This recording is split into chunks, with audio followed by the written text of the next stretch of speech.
When thousands of students flooded the streets of Patna, the city's physical barricades simply snapped under the weight of the crowd. But the units tasked with holding the line were a jarring sight for a student protest. The government had deployed the STF, the Special Task Force, and the Border Security Force. Usually, the STF is reserved for the dense jungles of central India, where they conduct high-stakes operations against armed Naxalite insurgents.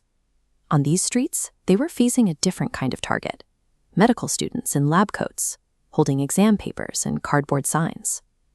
This extreme military presence was a response to a total collapse of the first line of defense. Earlier that day, at the Dock Bungalow intersection, the regular city police were completely overrun. The students didn't just push through, they outmaneuvered the authorities entirely by streaming down side routes near the High Court. Within hours, the crowd had successfully surrounded the chief minister's residence and reached the gates of the Legislative Assembly. The local police lost control of the capital's most sensitive zones, forcing the state to treat a grievance over exams with the same urgency as a guerrilla uprising. This wasn't a failure of leadership. Highly experienced commanders were present on the ground, yet they found themselves unable to direct their units effectively against the tide. The roots of this paralysis trace back to decades of recruitment reforms under Nitish Kumar. Over 20 years, the police force was rebuilt through demographic quotas, including many female recruits. While these policies met social targets, they changed the force's operational mobility. The police lacked the physical leverage to contain thousands of moving bodies. Units couldn't push back. They became islands of defense, trapped while the students flowed past them. With local units unable to regain momentum, the administration had no choice but to call in highly mobile, heavily armed border units. The deployment of anti-insurgency commandos was less a show of strength and more a desperate measure to replace a local force physically incapable of managing its city. On the streets, the anger is currently focused on a single point: the national education system. While the students demand Education Minister Dharmendra Pradhan's resignation, his departure would only address the immediate spark of the protest.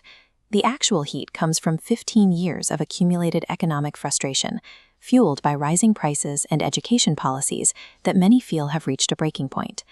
At the center of the unrest is a generation facing a 45-year high in unemployment. For these students, a leaked exam isn't just a technical error, it's the theft of their only path to a stable life.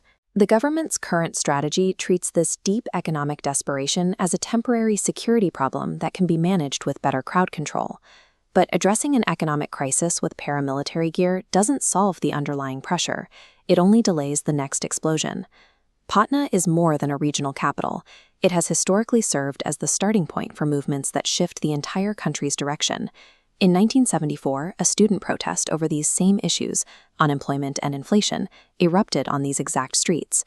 That movement, led by Jayaprakash Narayan, eventually forced a total reorganization of the national government and changed how the state handles mass dissent. Today's police are already showing signs of exhaustion. History suggests that security forces eventually struggle when the enemy they are ordered to fight is their own community's youth. For the government, the most effective path forward is to set aside political pride and engage with the reality of the protest. An immediate, transparent dialogue with student leaders is the only way to lower the temperature on the streets.